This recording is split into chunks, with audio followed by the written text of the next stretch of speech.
Namaste and welcome to this exciting episode of Sathology Debunking Mythology।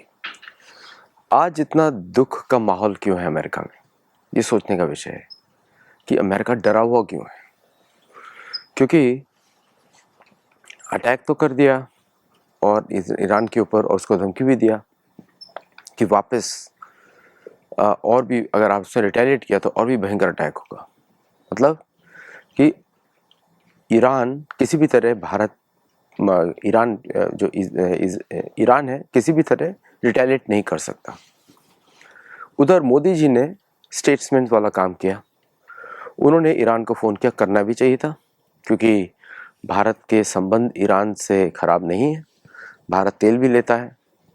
जो Iran की हरकतें हैं एंटी हिंदू या एंटी ज़ोरास्ट्रियन, उसको इग्नोर करना पड़ेगा क्योंकि करंट जियो पॉलिटिक्स है। अभी रिलेशन जो ऐसे ही चल रहा है।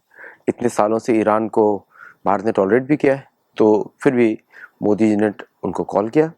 ये धर्म की दृष्टि से भी ठीक है क्योंकि रीजनल स्टेबिलिटी के लिए ईरान भारत के लिए एक दोस्त के जैसा है। तो ये स्टेट्समैन वाला कार्य है, ये करना भी चाहिए। मैं उसके बहुत ही समर्थन में हूँ क्योंकि जब एक असली दुश्मन का दुश्मन परेशानी में हो, उस समय आपको उस दुश्मन के दुश्मन को भी, जो आपका भी दुश्मन है, उसको आपको साथ में लेना पड़ेगा, उनको सहानुभूति देनी पड़ेगी। ये शब्दों से ही बहुत दूरगामी स्टेप है और आपको समझना पड़ेगा कि दुश्मन का दुश्मन दोस्त होता है। यद्यपि वो आपका दुश्मन हो, फिर भी ये कूटनीति है, ये राजनीति में अलाउड होती है। पॉलिटिक्स में ये चलेगा नहीं क्योंकि अभी एंग्लो सैक्सन्स को राजनीति आती नहीं है, उनको पॉलिटिक्स आती है। उनको लगता है लोगों को दबा देंगे तो लोग डर जाएंगे। 3 साइट्स पे अटैक हुआ। उन्होंने एक पे किया B-2 बॉम्बर से, तो जो B-2 बॉम्बर्स हैं वो हर प्लेन करीब 3 बॉम्ब ले जा सकता है, 2 या 3 ले जा सकता है। उन्होंने वहाँ पे टोटल 7 गिराए हैं, इसका मतलब 4 थे प्लेन। तो उसमें से 3 प्लेन से 2-2 गिराए, एक ने 1 गिराया, 7 प्लेन अटैक किया। बाकी दोनों साइड पे 30 टॉमाहॉक मिसाइल से उन्होंने अटैक किया। टॉमाहॉक नेटिव अमेरिकन नाम है, एक बहुत बड़े दुर्धर्ष वीर का, जिन्होंने ब्रिटिश का साथ दिया और उन्होंने यहाँ पे युद्ध करा, इसलिए उसके नाम, उसको ग्लोरीफाई किया जाता है। और कुछ जाके उन्होंने अपोज भी किया ब्रिटिश कॉलोनियलिज्म को। तो ये इंसिडेंट हुआ। तो अब आज अमेरिका पूरा डरा हुआ। आपके पूरे के पूरे जो चैनल्स हैं, सोशल मीडिया हो या नेशनल मीडिया हो, सब लोग ट्रंप को क्रिटिसाइज कर रहे हैं।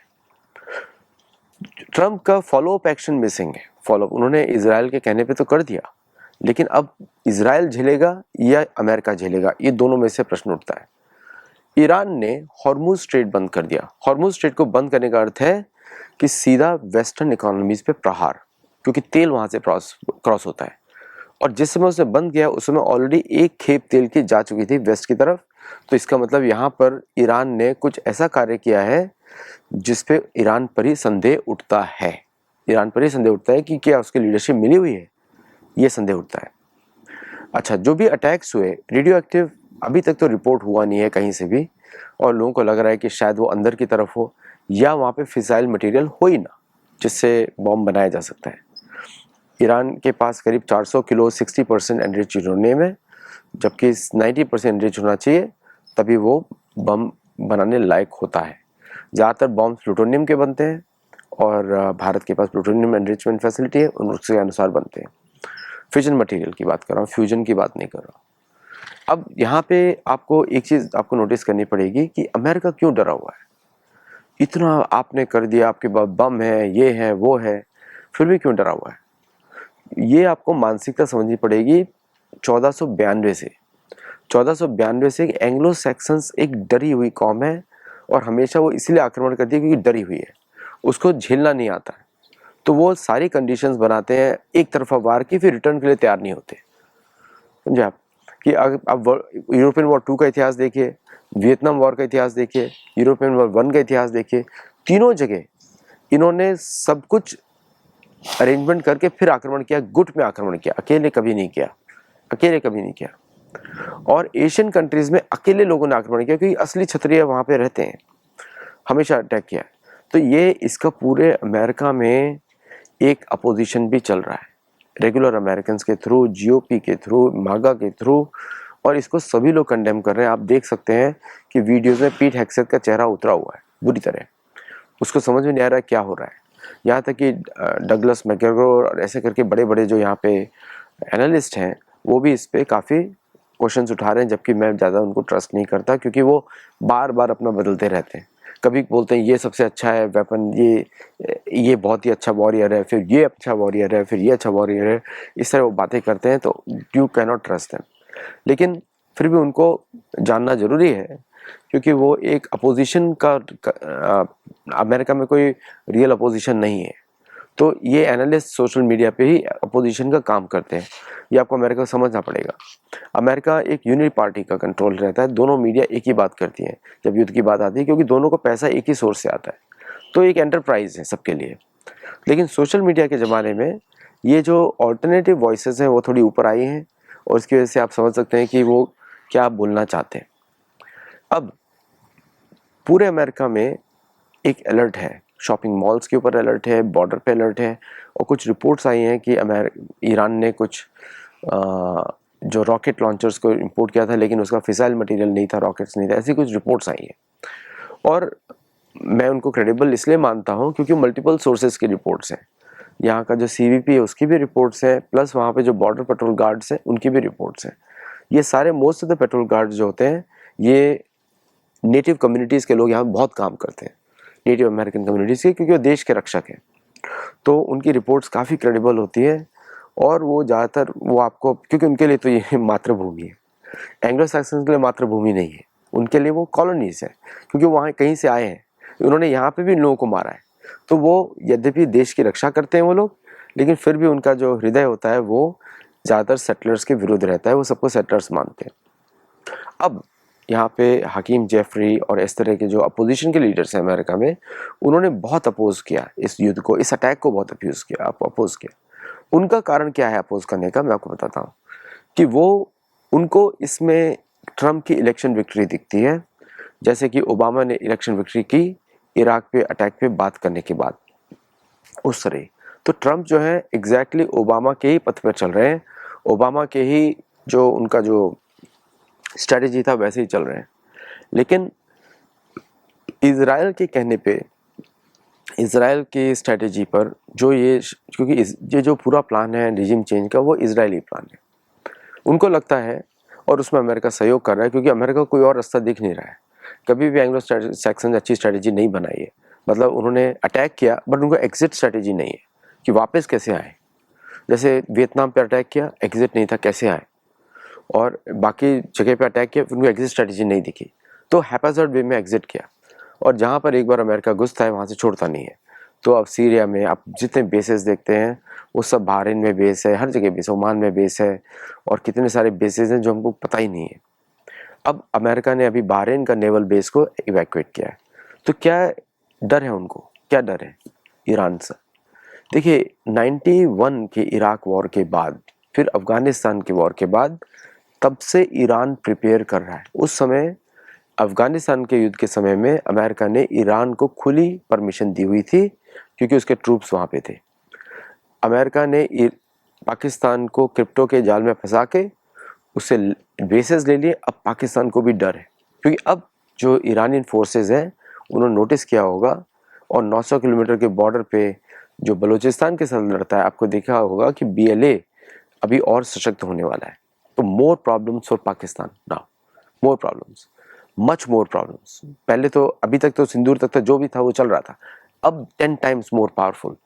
इसके डर से पाकिस्तानी पार्लियामेंट में, क्योंकि उनको भी थोड़ा पता होता है अपने बारे में, इवन अपने देश के बारे में थोड़ा बहुत तो पता होगा, elected representative fraudulently elected representative है, तो वो उनको डर है। तो उन्होंने स्टेटमेंट दिया प्रो ईरान, क्योंकि उनको मालूम है कि आसिम मुनीर बेवकूफ़ है, क्योंकि मिलिट्री में ज़्यादातर ये मिलिट्री, मतलब सबके लिए नहीं बोल रहा हूँ, बहुत अच्छे मिलिट्री स्ट्रेटेजिस्ट हैं, उनको जियो पॉलिटिक्स समझ में आती है, लेकिन ज़्यादातर लोगों को जियो पॉलिटिक्स समझ में नहीं आती है मिलिट्री के जो एक्सपीरियंस, क्योंकि वो ऑर्डर्स पे, डिसिप्लिन पे काम करते हैं, और उनको on the operational side they are the best, लेकिन जो जियोपॉलिटिक्स का जो वातावरण होता है उसमें पॉलिटिशियंस आर द बेस्ट, क्योंकि उनको समझ में आता है कि वो लोगों के टच में रहते हैं, क्योंकि उनको तो लोगों के परसेप्शन पे रूल करना है। तो वो उनकी वजह से या पाकिस्तान में आपको डिवीजन भी दिख सकता है, और साथ में ये भी दिख सकता है कि आसिम मुनीर के अगेंस्ट एक्शन ले Pakistani parliament when he appears to be weak. इस समय वो he is appearing to be very strong, क्योंकि पाकिस्तान में जो भी स्ट्रांग होता है वो अमेरिकन सपोर्ट से ही स्ट्रांग होता है। तो क्रिप्टो की वजह से सब लोग चुप हैं, लेकिन पार्लियामेंट में उसने ईरान को सपोर्ट किया। भारतीय प्रधानमंत्री ने ईरान को कॉल किया, रशियन प्रेसिडेंट ने इजराइल को सपोर्ट किया against Iran. On the same side behind the scene उन्होंने उस अटैक को भी कंडेम किया, दोनों साइड से खेला, क्योंकि पुतिन ने बोला कि इजराइल में ज़्यादातर लोग रशियन स्पीकिंग है, 2 मिलियन लोग रशियन स्पीकिंग है, इसलिए उनका गहरा संबंध है। वो सत्य बात है, क्योंकि Jews, most of the Jews from Russia they move to Israel जब उनका देश बन गया। तो और इजरायली लोगों से जो आवाज़ आ रही है कि नेतन्याहू ने स्टेटमेंट दिया है कि हमको उधर मरने के लिए भेजा गया था, बड़ा मेजर स्टेटमेंट है। तो उन्होंने एक तरह से अमेरिका को क्रिटिसाइज़ किया, ब्रिटेन को क्रिटिसाइज़ किया कि आपने हमको यूज़ किया है उधर भेज के, हमारे लोगों के साथ डेली हम बम की छाया में रहते हैं। और ईरानी मिसाइल्स ने जो कोहराम मचाया है इजराइल में, वो दैट इज़ डिवास्टेटिंग, वो मोरल ब्रेकिंग है इजरायलीज़ के लिए। उन्होंने सोचा भी नहीं था कि 2000 किलोमीटर से कोई उन पर इस तरह भयंकर आक्रमण कर सकता है। अभी जो ईरानी के जो सेकंड ग्रुप्स हैं ईरानी, मैं रिजीम, इस्लामिक रिजीम के बिल्कुल भी पक्ष में नहीं हूँ किसी भी हालत में, मैं एक न्यूट्रल ऑब्जर्वर धर्म की दृष्टि से देखने की कोशिश कर रहा हूँ कि कैसे हो सकता है। अब ईरानी के जो मिसाइल्स हैं जो उसने पिछले 20 साल से प्रिपेयर किए हैं, वो इतने नंबर्स में है और इतने ज़्यादा स्टोर्ड कैपेसिटी में है, क्योंकि इतनी ज़्यादा कैपेसिटी में है कि it is can overwhelm any country, इतने ज़्यादा है। और लॉन्चर्स की उसके पास कमी होने वाली है, लेकिन जो आप समझ रहे हैं कि उन्होंने जो लॉन्चर्स दिखा रहे हैं, क्योंकि उनके पास भी बुद्धि है, उन्होंने इतने साल इराक के विरुद्ध युद्ध किया, फिर सस्टेन भी किया। उस समय अमेरिका ने इराक को सपोर्ट किया, ईरान को सपोर्ट नहीं किया। कुछ समय तक ईरान को वेपन्स दिए, लेकिन बाद में इराक को सपोर्ट किया उन्होंने। डिस्पाइट दैट वो सस्टेन किया उन्होंने अकेले। तो it's the strength of the ancient Zoroastrian civilisation. और अभी जो इजराइल ने जो प्लान बनाया है शाह पहलवी का, वो मुस्लिम रूलर है, एंड उनको लाने के लिए कि he appears to be a moderate, वो चलने वाला नहीं है, क्योंकि ईरानी जो है अगर वो कहीं वापस जाते हैं तो ज़ोरोस्ट्रियन रिलीजन पर जाएंगे, वो नहीं जाएंगे कैथोलिसिज्म पे। जितना भी पैसा आप डाल लें वहाँ पे पॉसिबल नहीं है, उनको फ्रीडम चाहिए इन सब लोगों से, और वो ज़ोरोस्ट्रियनिज्म के अंडर ही मिलेगी उनको फ्रीडम, जो कि सनातन धर्म का एक भिन्न पार्ट है, अलग पार्ट है, मतलब उसका ही नेगेटिव। जैसे सनातन धर्म में 4 वक्त भी है, उस तरह ज़ोरोस्ट्र भी है, तो उनका अलग पार्ट है।